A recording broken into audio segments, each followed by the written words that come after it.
Hey Scorpios, welcome back to my YouTube channel. Let's talk about your astrology for April 2024. Watch this if you're a Scorpio sun, rising or moon. And again, astrology horoscopes will always resonate the most from your rising, but they will also resonate from your sun and your moon. So for example, I'm a Scorpio rising, Taurus sun, Virgo moon. I have to say all three tend to resonate. Of course, the manifestation of actual physical events tends to make more sense from the perspective of rising, but I often see from my sun sign, things also, make sense. So watch all three to, of course, understand more of what's happening in your life. And of course, your personal chart is much more important. What we share on YouTube is just, general trends, very collective, just like tarot readings. If you do want your personalized prediction for your chart individually, make sure to book a personal consultations. I do currently offer personal readings. Everything, links are in the description box. Okay, so let's get started. So the biggest event for Scorpio risings is going to be Mercury retrograde in your 6th house. So this Mercury retrograde is very important because, first of all, it's going to be pretty much the entire month of April, starts on April 1st, all the way till April 25th. And it is important because it's going to be making a conjunction to the North Node, to Chiron. It is also going to be, right in the same sign where the solar eclipse on April 8th, solar eclipse in Aries is going to be taking place. So that's a lot, a lot going on. And for Scorpio specifically, this is going to be about your 6th house. What is 6th house?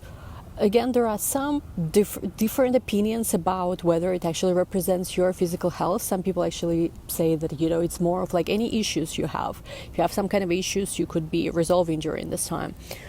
Mostly, in my opinion, in 6th house, like whenever we have 6th house activated by astrology transits, this is about your work. This is about your work. This is about your day-to-day.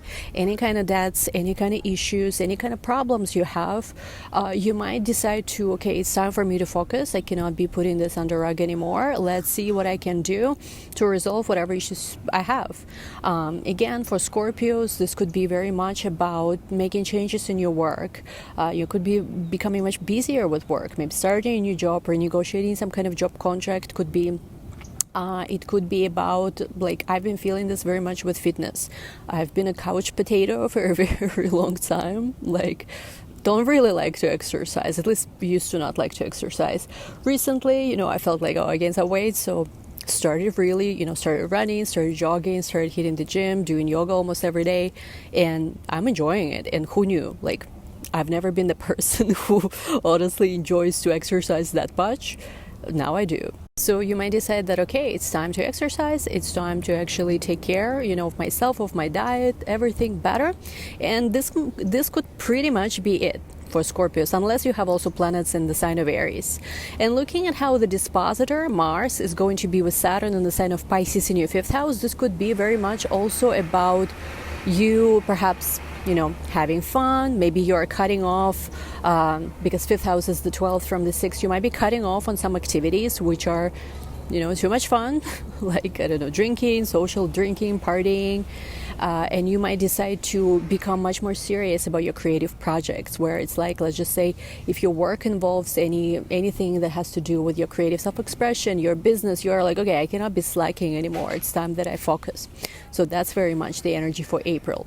So yes, definitely also a big focus on your creative project, creative self-expression. If you have any kind of business, you might be restructuring something about your business, getting very serious as well. Mars and Saturn conjunction is where, you're becoming very serious about 5th house matters, which is everything from creative self-expression, your own business, any kind of speculative matters, and also dating, people you're dating.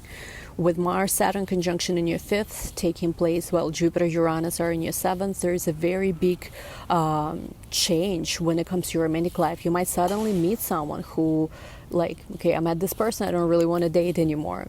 I met my person type of thing, right? Or get serious about having kids, what are we doing? Okay, I met a new person, do you want to have kids? Do you not want to have kids? That kind of stuff could be, for some of you, obviously popping up. This is general. Of course, one of the biggest events, which we discussed already, is Jupiter-Uranus conjunction in your 7th house of partnerships, relationships.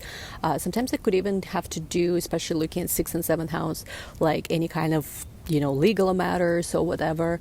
And this is a positive conjunction because Jupiter, Uranus, also white moon, Selena, which is the apogee of the moon, which is like angel guardian type of energy, is in your seventh house. So it does show you that there's improvement when it comes to your love life. Maybe you will meet a person who will become like an angel guardian for you in this lifetime, your marriage partner, maybe business partner for some of you, maybe there's just in general luck when it comes to seventh house matters.